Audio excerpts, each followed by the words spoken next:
नमस्कार, आप देख रहे हैं इंडिया न्यूज मध्य प्रदेश छत्तीसगढ़। बड़ी बहस मध्य प्रदेश में आपका स्वागत है। मैं हूं आपके साथ मोनिका जायसवाल। अब मध्य प्रदेश में जनता सीधे मेयर चुन सकती है। मेयर बनने के लिए प्रत्याशी को पार्षद का चुनाव अब नहीं लड़ना पड़ेगा। नगरीय निकायों के चुनाव को देखते हुए शिवराज सरकार ने ये बड़ा फैसला लिया। इसके लिए कमलनाथ सरकार के फैसले में बदलाव किया जाएगा। नई योजना के मुताबिक अब महापौर, नगर पालिका और नगर परिषद में अध्यक्ष सीधे जनता चुनेगी। नगरीय निकाय और पंचायत चुनाव प्रत्यक्ष प्रणाली से होंगे। नगरीय प्रशासन मंत्री भूपेंद्र सिंह ने कहा कि पुराने नियमों से चुनाव होंगे। प्रदेश के नगरीय विकास मंत्री भूपेंद्र सिंह का मानना है कि अध्यक्षों को सीधे अब जनता द्वारा चुनने से चुनाव में जोड़ तोड़ और खरीद फरोख्त की गुजारिश नहीं होगी। हम अध्यादेश लाएंगे, आयुक्त को सूचित कर दिया गया है। आपको बता दें कि मेयर और पार्षद के लिए अलग अलग वोटिंग होती थी, लेकिन कांग्रेस ने इस व्यवस्था को बदल दिया। विपक्ष में रहते हुए भाजपा ने इसका खूब विरोध किया, लेकिन तत्कालीन राज्यपाल ने संवैधानिक व्यवस्था का हवाला देते हुए अध्यादेश और विधेयक को अनुमति दे दी थी। अब सरकार अध्यादेश लाकर इस कानून को पलटने की तैयारी में है। बीजेपी भी इसी नए अध्यादेश के मुताबिक चुनावी तैयारी में जुट गई है। पार्टी का मानना है कि इससे पार्टी और जनता दोनों को फायदा होगा। वहीं कांग्रेस सरकार की इस कवायद को चुनाव टालने का बहाना करार दे रही है। तो आज इसी मुद्दे पर हम बड़ी बहस करेंगे। हमारे साथ मेहमानों का एक पैनल जुड़ेगा, लेकिन उससे पहले सुनिए इस पूरे घटनाक्रम पर राजनीतिक प्रतिक्रियाएं क्या सामने आई।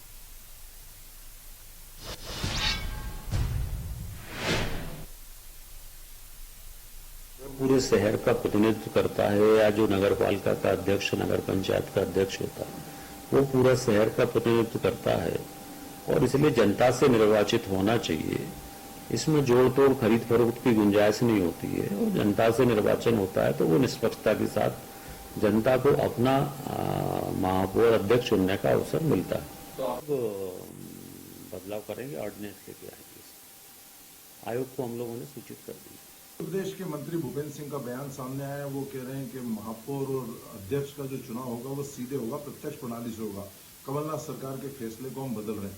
ये वही सरकार है जो इसके पहले भी 2-3 बार इस तरह की घोषणाएं कर चुकी है, अध्यादेश ला चुकी है और समय सीमा पर उसे विधानसभा से पारित नहीं किया तो वह अध्यादेश स्वतः समाप्त हो गया।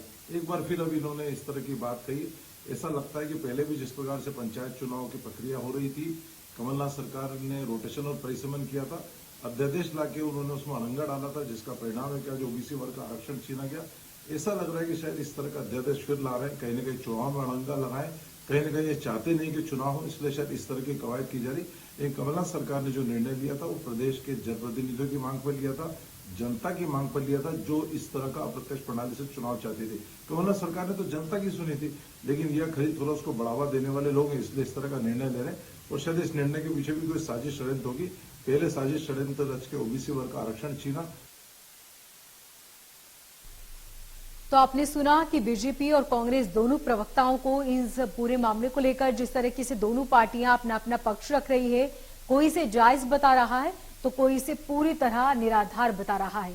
हालांकि जो फैसला आया इसके बाद महापौर की किस्मत अब जनता के हाथों में होगी। अब जनता अपना महापौर खुद चुनेगी और शिवराज सरकार ने ये बड़ा फैसला सुनाया, जिस पर अलग अलग प्रतिक्रियाएं भी सामने आ रही है। प्रत्यक्ष प्रणाली से अब निकाय और पंचायत चुनाव होंगे। बीजेपी का मानना है कि ऐसा होने से इसमें खरीद फरोख्त नहीं हो सकेगी, लेकिन सवाल ये भी बहुत अहम है कि आखिर इस पर अब क्यों दोनों पार्टियों की अपनी अपनी विचारधारा बदलने लगी है, जबकि इससे पहले दोनों ही पार्टियों की अपनी अलग विचारधारा थी। तो प्रत्यक्ष प्रणाली से अब निकाय चुनाव होंगे।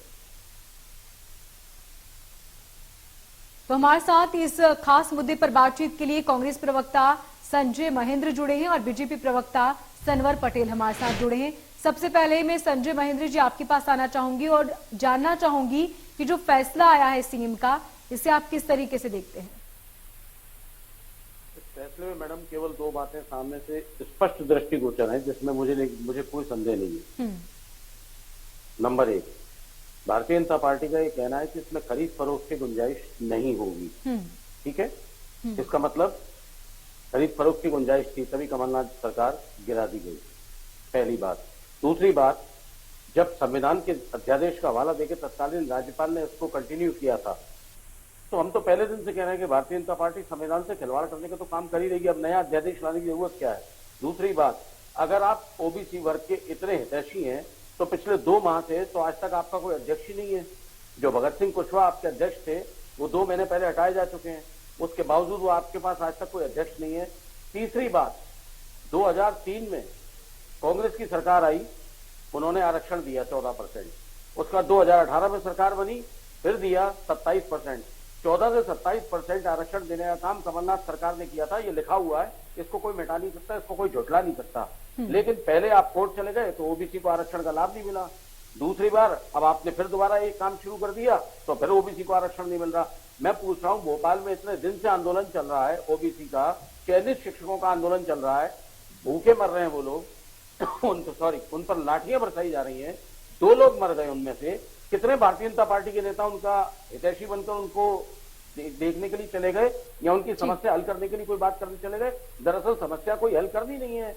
मुद्दे की बात यह है कि भारतीय जनता पार्टी को सीधे सीधे 2023 के चुनाव की हार स्पष्ट दिख रही है, तो कोई ना कोई नया प्रपंच रचकर भारतीय जनता पार्टी सामने मौजूद है। ठीक है, सरवर जी जवाब दीजिए। ये मोनिका जी, हमारे विद्वान मित्र ने अपनी बातें कही, उनको करना भी चाहिए, प्लीज थोड़ी आवाज बढ़ाइए, क्योंकि उनका धर्म है। वो जिस राजनीतिक दल के नाते यहाँ बैठे हैं, जिसके प्रवक्ता हैं, उसकी बात रखेंगे, पर मैं उनकी बातों का सिलसिले से जवाब देने की कोशिश करूंगा। देखिए, उन्होंने कहा कि प्रत्यक्ष चुनाव क्यों? अब प्रत्यक्ष चुनाव के कारण से क्या खरीद फरोख्त होती थी, हम ऐसा मान रहे हैं, ऐसा वो बोल रहे हैं। देखिए, जब प्रत्यक्ष चुनाव इसलिए कि अब अगर किसी शहर का महापौर बनना है और उस शहर में 3 लाख या 2 लाख मतदाता है, तो वो 3 लाख या 2 लाख मतदाता सीधे अपने मेयर को चुनने का विकल्प उनके पास है। जब विकल्प उनके पास है, वो मत देते हैं, तो उनका अधिकार होता है कि हमने आपको मत दिया है, आपको हमारा काम करना होगा, आपको हमारी चिंता करना होगी, आपको हमारे मूलभूत आवश्यकताओं की पूर्ति करना होगी। लेकिन जब अप्रत्यक्ष चुनाव होते हैं, तो मान लीजिए उदाहरणता में उज्जैन से हूं तो यहाँ 54 वार्ड है, 54, तो 54 पार्षद चुने जाते हैं, फिर 54 पार्षद अपना एक मेयर चुनते हैं, तो सीधे संवाद जनता से मेयर का नहीं होता, 54 लोगों से होता है, 54 से होता है। इसलिए ये प्रत्यक्ष चुनाव होना चाहिए जिससे जनता का भला हो, नंबर 1। नंबर 2, उन्होंने कहा लेकिन संजय जी का कहना है कि जब इस मसले को लेकर पहले बात हुई थी तब आप इसके खिलाफ थे, तो अब इसके पक्ष में क्यों?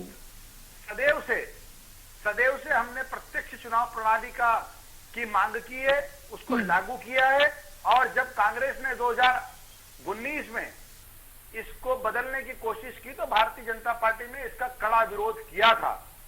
और इससे एक और फायदा ये है मोनिका जी कि इससे जो खरीद फरोख्त की संभावना है वो खत्म हो जाती है।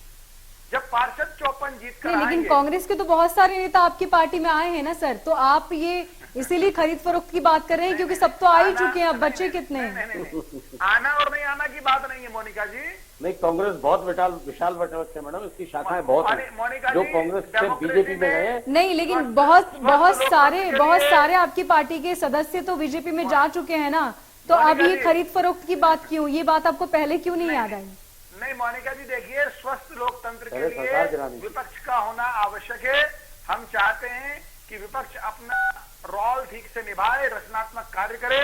उनकी दूसरी बात थी, उन्होंने कहा कि ओबीसी के मोर्चे के अध्यक्ष, देखिए ओबीसी के मोर्चे का अध्यक्ष भी बनाया जाएगा, ये हमारा आंतरिक मामला है। मैं संजय जी आपके पास बैठा हूं, मैं पहले अभी भाजपा अल्पसंख्यक मोर्चे का अध्यक्ष था, अब ओबीसी का व्यक्ति हूं, लेकिन प्रदेश का प्रवक्ता हूं, तो यहाँ कोई परेशानी ऐसी है नहीं।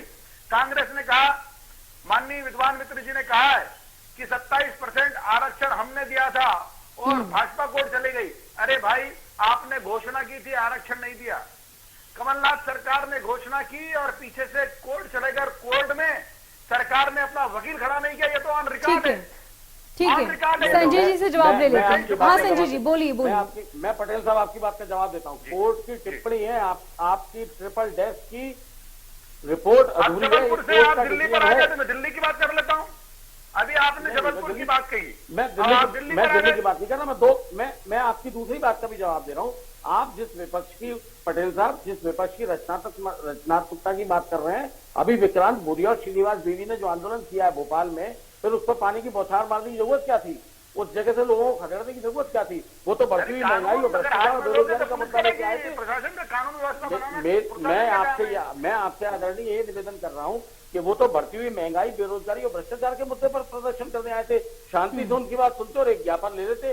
उसके लिए इतनी पुलिस लगाने की, इतनी ज्यादा घबराने की जरूरत क्या है शिवराज सिंह चौहान जी को? उनको बुलाइए, वेलकम कीजिए, उनका ज्ञापन लीजिए और विपक्ष जो अपना धर्म निभा रहा है उसका उत्तर आप सार्थकता से दे दीजिए। मोनिका जी जवाब दूं? जी बिल्कुल दीजिए सर। किस प्रकार की उद्विग्नता उस पूरे कार्यक्रम में हुई, हमने अखबारों में नजर रखा है। हमने देखा है कि पुलिस की गाड़ी पर पटेल साहब की आवाज थोड़ी सी बढ़ा दीजिए। प्रयास किया, पुलिस की गाड़ी पर जब चढ़ोगे आप और चढ़ने का प्रयास करोगे, कानून तोड़ोगे तो प्रशासन सख्ती से निपटेगा, क्योंकि पुलिस की जिम्मेदारी है कानून व्यवस्था बनाए रखना।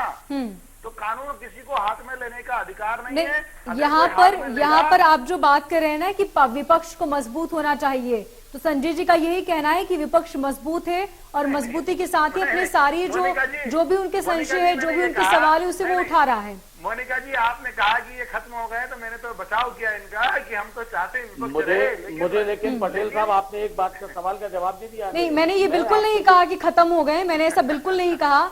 आपने जो खरीद फरोख्त की बात की ना सर, उसके लिए मैंने कहा कि बहुत सारे उनकी पार्टी के मेंबर जो आपकी पार्टी में हैं, नहीं, ये और बात भी स्वागत है। अगर अच्छे कार्य करता है तो हम स्वागत करते हैं, समाजवादी के लोगों का भी स्वागत करते हैं। हमने कभी ये नहीं कहा मोनिका जी कि कांग्रेस में सारे लोग खराब है, हमने कभी ये नहीं कहा कि समाजवादी में सारे खराब, हमने कभी नहीं कहा कि वामपंथी में सारे खराब है। इन राजनीतिक दलों में भी जो राष्ट्रवादी लोग हैं और जो भारतीय जनता पार्टी के कार्यकर्ता बनकर काम करना चाहते हैं, उन सबका स्वागत है, अभिनंदन है। देखिए मैडम, लेकिन ये कानून बनने के बाद क्या ये उतना ही आसान होगा जो आप बोल रहे हैं? नहीं, किसी कार्यकर्ता के नाते किसी को काम करने में कोई परेशानी नहीं है। भारतीय जनता पार्टी में कार्यकर्ता के नाते आए, उनकी योग्यता के हिसाब से उनको काम दिया जाएगा, इसमें कहाँ परेशानी है? नहीं, लेकिन कार्यकर्ता तो आगे बढ़ के मंत्री बनना चाहते हैं ना सर। अरे मोनिका जी, हम तो दो थे, दो लोगों से जनसंघ की स्थापना हुई, दो सांसदों से भारतीय जनता पार्टी ने शुरुआत की है, तो हमारे पास सब ध्यान रखिए आप, सब ध्यान रखिए। देश की कांग्रेस सरकार में इंदिरा गांधी ने आपको कितना सम्मान दिया है, इस बात को आप विशेष रूप से ध्यान रखिए। आपको 2 से 2 तक बढ़ाने में कांग्रेस की रात है, और कांग्रेस तो 404 पर थी, हम तो 2 पर थे। वो 404 से 44 पर आ गई अपनी नीतियों के कारण, और हम 2 से 323 पर आ गए। देखिए, आप संजय जी अच्छी बातें कर रहे हैं, लेकिन इनकी पार्टी को, इनके राजनीतिक दल को, इनके कांग्रेस को रचनात्मक भूमिका निभाना होगी, और वो निभाएंगे तभी डेमोक्रेसी में चल पाएंगे। वरना आज सोनिया जी ने कहा है कि हम 2 राज्यों पर आ गए, 30 राज्यों से वो सिर्फ 2 राज्य आज उनके हाथ में है, और अगर नहीं बचेंगे। सनवर जी, अभी आप कांग्रेस को सलाह देने से बेहतर होगा कि अपनी पार्टी में जो चीजें हो रही हैं आप उसको लेकर ही बात करें। कांग्रेस पार्टी भलीभूति जानती होगी कि उनकी क्या कुछ कमियां हैं और उन कमियों को किस तरह उन्हें उभर कर आगे आना है। पहला और आखिरी सिरदर्दी यही है कि कांग्रेस को सलाह देते रहो, खुद मैं तो अपने राजनीतिक दल की बात कर रहा हूँ। आपने कहा कि भाई सारे लोग इधर आ गए, तो मैंने कहा नहीं, हम तो चाहते हैं कि उनके लोग उन्हीं के पास रहे, जो राष्ट्रवादी लोग हमारे पास आना चाहते हैं वो आए। तो जो उनके लोग आ चुके हैं अब उसके लिए क्या करेंगे आप? सब सारे राष्ट्रवादियों का स्वागत है, वो तो हमारे रजबस गए, वो तो भाजपा के कार्यकर्ता हैं। वही यही मेरा सवाल है सर, जैसे कि इतना आसान था ना, क्या जो ये कानून आप लेकर आए हैं इसके बाद भी इतना ही आसान होगा दूसरी विपक्षी पार्टियों के कार्यकर्ताओं या नेताओं को अपनी पार्टी में लेना? कौन सा कानून लाने की बात कर रही हैं आप? अध्यादेश जो आ रहा है वो नगरीय निकाय चुनाव को लेकर आ रहा है मोनिका जी। तो उसके बाद जो आप जो कार्यकर्ताओं की बात कर रहे हैं, वो चुनाव प्रणाली को लेकर आ रहा है कि चुनाव कैसे होना चाहिए, चुनाव प्रत्यक्ष होना चाहिए या अप्रत्यक्ष होना चाहिए। तो चुनाव अगर आपको होना चाहिए, आम जनता को अपना मेयर चुनना चाहिए, आम जनता को अपना नगर परिषद में अपना अध्यक्ष चुनना चाहिए। उस शहर की रहने वाली सारी जनता अपने मत का उपयोग करके अपनी पसंद का अध्यक्ष या अपनी पसंद का महापौर चुने। बोलिए संजय जी। प्रत्यक्ष चुनाव है। मोनिका जी, मेरा एक सवाल है पटेल जी। मेरा सवाल ये है कि ये जो प्रणाली आप बता रहे हैं, आपके हिसाब से फुल प्रूफ और अच्छी प्रणाली है, समाज के हित में है, क्या आप इसका उत्तर हमें देते हैं? तो निश्चित इसको रूप से राष्ट्रीय इसमें- स्तर पर लागू क्यों नहीं करवाते मोदी जी से कहके? अरे हमने तो मध्य प्रदेश में आज से इसी चुनाव हो रहे हैं मध्य प्रदेश। इसको आप नगरीय चुनाव तक ही क्यों सीमित रखना चाह रहे हैं? मैं राष्ट्रीय प्रवक्ता नहीं हूं ना संजय जी। अब हमारे यहाँ क्या अनुशासन है, अनुशासन में हमको हम मध्य प्रदेश की बात कर सकते हैं। तो हम फ्री लॉन्चर तो है नहीं कि यहाँ बैठकर वहां की बातें करें। आप कहना चाह रहे हैं कांग्रेस पार्टी में अनुशासन नहीं है? जब आप फ्री कांग्रेस लॉन्चर के आपको राष्ट्रीय नहीं पता नेतृत्व को कैसे सलाह होती देने की है? कोशिश कर सकते हैं, कैसे ये युद्ध तो प्रेयर साफ होती कर है? सकते हैं कि कांग्रेस अब के देखिए, राष्ट्रीय चुनाव नेतृत्व किसने को रुकवाया? आप सलाह दें, ये चलता हुआ तो मेरा भी चुनाव तो कांग्रेस फर्ज बनता है के कि मैं आपसे प्रवक्ता पता सैयद करूं जफर साहब ने कि नरेंद्र रुकवाया। मोदी जी को सलाह क्यों नहीं अब देना कांग्रेस ने चाहते कहा आप? नहीं हमने तो उनको नहीं बोला था। ये चुनाव जया ठाकुर जी ने रुकवाया, इसकी पैरवी विवेक तनखा जी ने की। अब कांग्रेस ने कह दिया नहीं वो तो वकील का वो तो एक व्यक्ति के नाते गए थे। ओबीसी अरे भाई, आरक्षण के कांग्रेस के खिलाफ प्रवक्ता इन है, बुरे इरादों तो उनको अनुशासन में रहना चाहिए। लेकिन एक एक करके बात समाज को तो 27% आरक्षण कांग्रेस देने का काम कमलनाथ जी ने में किया। गुटों में बटी हुई कांग्रेस है, वहां अपने नेता की उस नेता की फौज अलग अलग है। वो फौज उस नेता की बात मानती है, कांग्रेस की नहीं मानती है। देखिए हमारे सामने यादव जी उदाहरण है, जिन्होंने 1.5 साल तक तैयारी की और अंत में उनको ये कहना पड़ा कि खेती मैं बोता हूं, काटता कोई होते। हमारे सामने अजय सिंह जी उदाहरण है, जिन्होंने 2 माह पहले भरे मंच से कहा कि हाँ हम फ्री हैं, हमको कोई काम नहीं मिलता है। हमारे सामने जीतू पटवारी जी ने जिस प्रकार से राज्यपाल जी के अभिभाषण दिया और कमलनाथ जी ने उनको कहा, ये हमारे सामने गुटबाजी के उदाहरण है। हमारे सामने दिग्विजय सिंह जी और कमलनाथ जी दोनों आपस में इस बात कर रहे हैं कि आपने बिना सनवर जी, आपकी आवाज हम तक ठीक से नहीं पहुंच पा रही है। आपने जो बात कही है वो दोबारा आप उसे दोहराइए, आपकी आवाज ठीक से नहीं पहुंच पा रही। जीतू पटवारी का आप जिक्र कर रहे थे।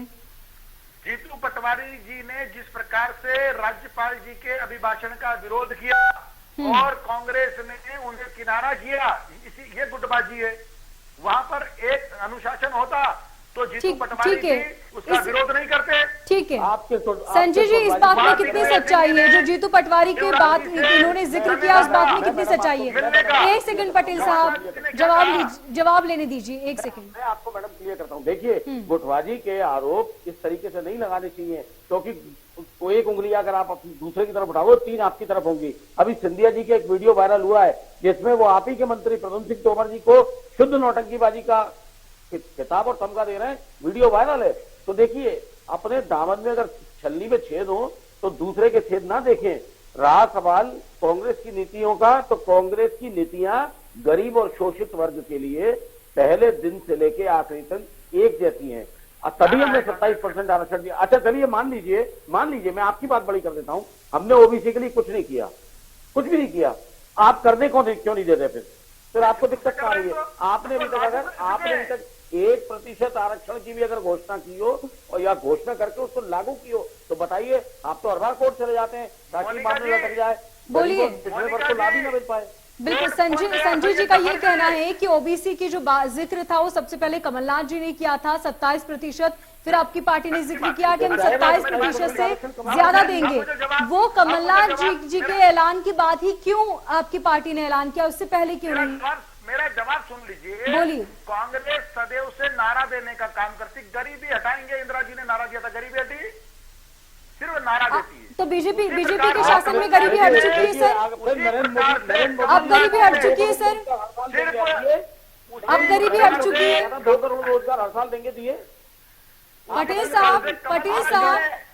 साहब क्या आप गरीबी हट चुकी है?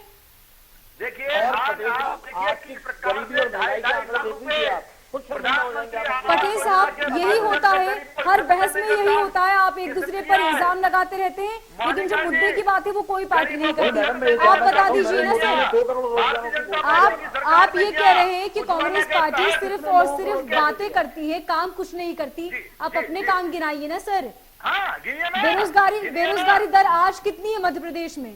देखिए बेरोजगारी दर का कारण वैश्विक है, उसके बावजूद मध्य प्रदेश की संवेदनशील सरकार ने एक दिन में मेले आयोजित कर, रोजगार मेले आयोजित कर 5-5 लाख लोगों को रोजगार देने का काम किया। अब कांग्रेस कहेंगे नौकरी कितनी है? नौकरी रोजगार नहीं है, रोजगार भी नौकरी है। आप अपमान कर रहे हो सर। आप प्रतिशत, आप सर आंकड़ों पे बात कीजिए, आंकड़ों पे बात कीजिए।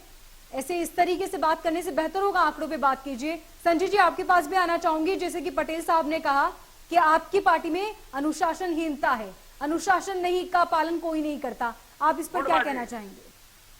मैडम, हमारी पार्टी की अनुशासनहीनता का जिक्र ये कर रहे हैं, इनसे ये तो पूछिए इन्होंने ऐसी कौन सी अनुशासनहीनता पार्टी के अंदर जाके देखी है? क्या पार्टी की बैठकों में शामिल होते हैं? और दूसरी बात, जिन इंदिरा गांधी जी को लेकर ये उन्होंने टिप्पणी की है, उसका सीधा सा एक पहला और आखिरी जवाब है कि 2 करोड़ रोजगार दे दिए नरेंद्र मोदी जी ने, जो तो उन्होंने खुद नहीं कहा था। क्या देखिए पटेल जी, क्या है ये देश है, ये देश चलाने की बात है, देश चलाने की बात है। ठीक है, वक्त की कमी है पटेल साहब, जो संजय जी का कहना है आप उस पर जवाब दे दीजिए कि क्या आपकी पार्टी ने जो वादे किए थे उन वादों को पूरा किया है, और अगर हाँ तो बताइए कितने वादे और आंकड़ों सहित। निश्चित रूप से उन वादों को पूरा किया है। हमने कहा था कि 5 साल में हम गरीबों के लिए मकान बना कर देंगे, मकानों को बनाया गया और वापस से उसके समय को बढ़ा दिया गया है। हमने कहा था कि हमारी माता बहनों को उजला के तहत रसोई गैस देंगे, रसोई गैस देने का काम किया है। जिस इंदिरा आवास में 10,000 रुपए मात्र मिलते थे मकान के लिए, आज उसको बढ़ाकर 2.5 लाख रुपए किया है। 2.5 लाख रुपए किया है। अब आप सुनेंगे कैसे चलेगा? आज रोडे देखिए, इंफ्रास्ट्रक्चर देखिए, कितने किलोमीटर रोड बन रही है। ठीक है संवर जी, बहुत शुक्रिया तमाम जानकारी के लिए, हमारे साथ बातचीत के लिए। संजय जी, आपका भी बहुत शुक्रिया। तो अब महापौर की किस्मत जनता के हाथों में होगी, जनता महापौर चुन सकेगी। ऐसे में बीजेपी का कहना है कि अब खरीद फरोख्त की राजनीति नहीं हो सकेगी, जबकि कांग्रेस का कहना है कि इसके बाद देखना होगा कि आखिर सरकार क्या कुछ फैसले लेती है, क्योंकि सरकार ने ये फैसला बदला है। पहले कुछ और सोच थी और अब कुछ और सोच है। फिलहाल इस बुलेटिन में इतना ही, मुझे दीजिए इजाजत और देखते रहिए इंडिया न्यूज। मध्य प्रदेश, छत्तीसगढ़ की हर खबर सीधे आपके मोबाइल फोन पर। अभी सब्सक्राइब करें हमारा चैनल और पाएं पल पल की खबर।